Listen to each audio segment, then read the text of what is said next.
संकल्प एक ही काफी है मंजिल पाने के लिए, विकल्प तो बहुत मिलते हैं मार्ग भटकाने के लिए। अगर विकल्पों में बीतोगे, मोबाइल, सोशल मीडिया, दोस्ती यारी, कुछ पल का आलस, इन सब में बीतोगे तो लक्ष्य प्राप्त नहीं कर पाओगे। आपके पास सीमित समय है, साल 2 साल का, जिसमें आप शासकीय नौकरी की जो तैयारी कर रहे हैं, यानी अपने जो लक्ष्य तय कर रखा है वो प्राप्त करने के लिए। अगर आपने इस समय में ये मक्कारी आलस कर लिया तो पूरे जीवन केवल पछताना हाथ रह जाएगा, और फिर पछताओगे तो हम जानते ही हैं कि फिर पछताए होत क्या जब चिड़ियां चुग गईं खेत। तो नमस्कार, जय श्री राम साथियों, मैं आपके बीच पुनः लेके आया हूँ 16 अक्टूबर का करंट अफेयर्स, और देखते हैं करंट अफेयर्स का पहला प्रश्न क्या है। बहुत ही महत्वपूर्ण प्रश्न है, अच्छे से पढ़िएगा और इन प्रश्नों को नोट डाउन कर लेना, आने वाली सभी परीक्षाओं में आपको काम आएंगे ये प्रश्न, और अच्छे से जो एक्स्ट्रा फैक्ट हैं उन्हें भी देखना। तो प्रश्न क्या कह रहा है? प्रश्न कह रहा है कि 8000 मीटर से अधिक ऊंची सभी 14 चोटियों पर चढ़ने वाले सबसे कम उम्र के व्यक्ति कौन बन गए हैं? दुनिया में 8000 मीटर की से भी अधिक ऊंचाई जो चोटियां हैं, कितनी? 14 चोटियां, सभी 14 चोटियों पर चढ़ने वाले पहले व्यक्ति कौन बन गए? तो वो है नीमा रिंजी शेरपा। ये नेपाल की हैं शेरपा। अब ये आपको पता, कामी रीता शेरपा, ये बहुत बार चढ़ने वाले, या फिर ज्योति रात्रि ये भारत की हैं। लेकिन अभी मैं बात कर रहा हूँ कि दुनिया की जो 14 चोटियां, जिन सभी चोटियों की ऊंचाई 8000 से मीटर से अधिक है, उन पर चढ़ने वाली सबसे कम उम्र की बन गई है नीमा रिंजी शेरपा। देखिए, 18 वर्षीय, मात्र 18 साल की उम्र में नेपाली पर्वतारोही नीमा रिंजी शेरपा ने 8000 मीटर से अधिक ऊंची दुनिया की सभी 14 चोटियों पर चढ़ने वाले सबसे कम उम्र के व्यक्ति बनकर एक नया विश्व रिकॉर्ड बनाया है। शेरपा 16 वर्ष की आयु से ऊंचे पहाड़ों पर चढ़ना शुरू किया था। उन्होंने 740 दिनों में 8000 पहाड़ों पर चढ़ाई की है। 8000 मीटर से अधिक ऊंची पहाड़ों पर चढ़ाई की है, 14 चोटियों पर लगातार। अपने आप में विश्व रिकॉर्ड हो गया है। क्वेश्चन नंबर 2 आपके सामने क्या है? प्रश्न नंबर 2, भारतीय सेना ने अपना पहला ओवरहोल्ड टैंक पेश किया है, इसका क्या नाम है?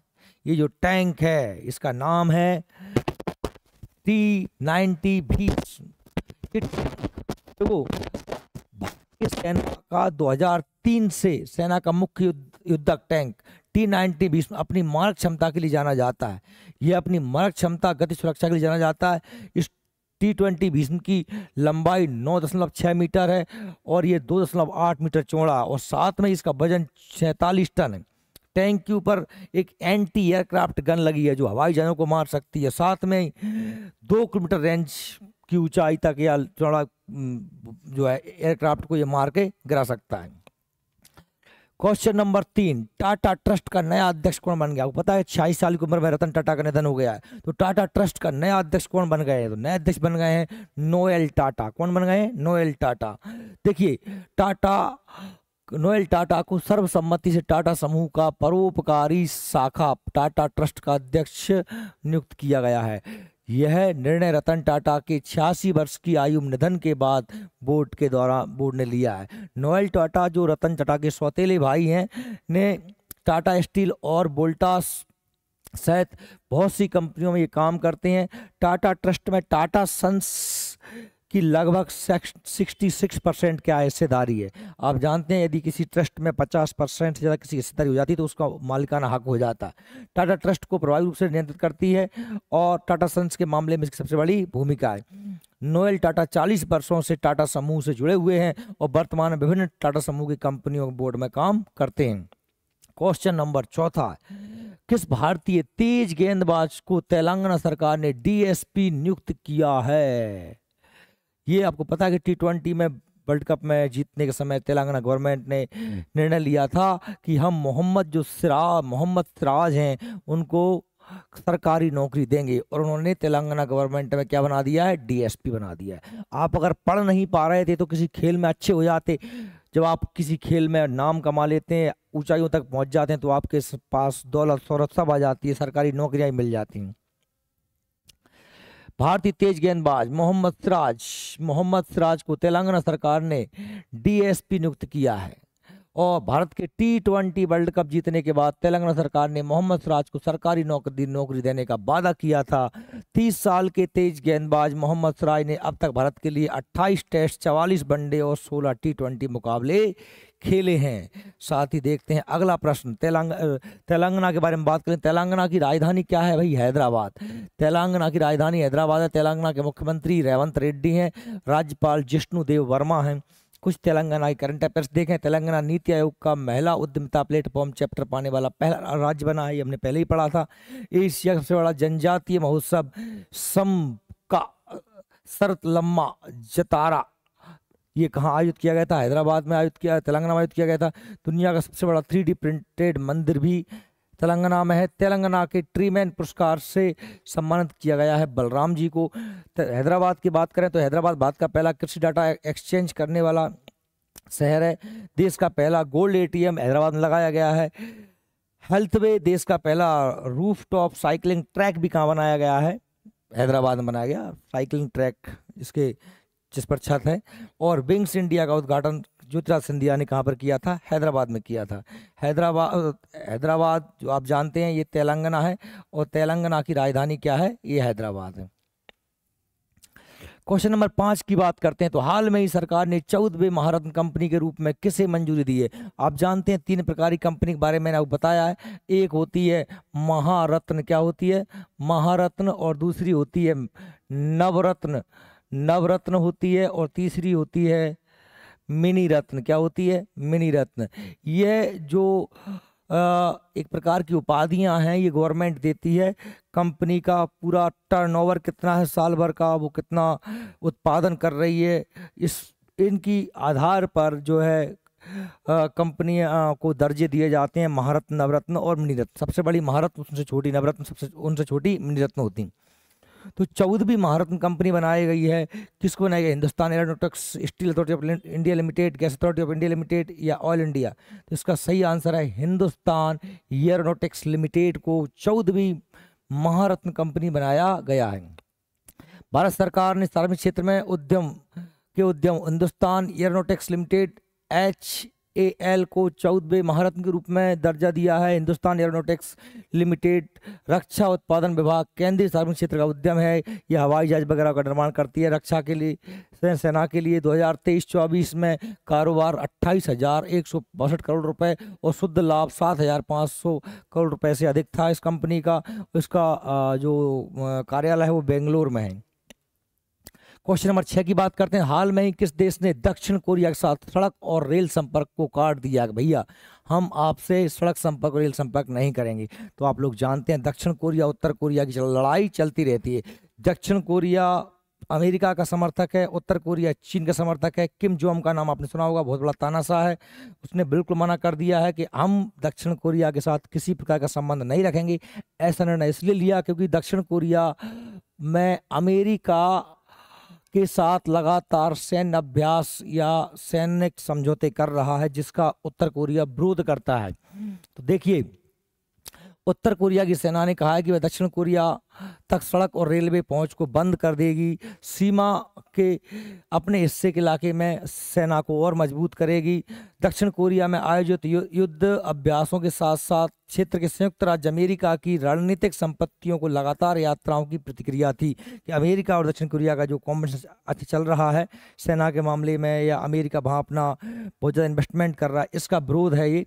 दोनों पक्षों ने युद्ध विराम पर हस्ताक्षर किए थे। 1950-53 के बीच में युद्ध हुआ था, लेकिन अभी तक शांति संधि नहीं हो पाई है इन दोनों देशों के बीच में। आप देखें अगर इनको नक्शे में, तो ये चीन है, चीन के नीचे ये हमारा क्या है? नॉर्थ कोरिया है, उसके नीचे क्या है? साउथ कोरिया है। North Korea, south Korea. और इस नॉर्थ कोरिया का तानाशाह है, राष्ट्रपति है, राष्ट्राध्यक्ष है, जो है किम जोंग है। नॉर्थ कोरिया की राजधानी है प्योंगयांग और मुद्रा है उत्तर कोरियाई वॉन। ठीक है, अगले प्रश्न की हम बात करते हैं। 7वां सरस आजीविका मेला तो 13 अक्टूबर से कहाँ आयोजित किया जा रहा है? तो इसका सही आंसर क्या है? गुरुग्राम में किया जा रहा है। तो भाई क्या है ये? ग्रामीण विकास मंत्रालय और राष्ट्रीय ग्रामीण विकास एवं पंचायती राज संस्थान गुरुग्राम में। गुरुग्राम का पुराना नाम गुड़गांव था, जो दिल्ली के पास है। 13 अक्टूबर से 29 अक्टूबर 2024 तक सरस आजीविका मेला आयोजित करेंगे। सरस मेले में लगभग 30 राज्यों की 900 से अधिक ग्रामीण महिला कारीगर भाग लेंगी।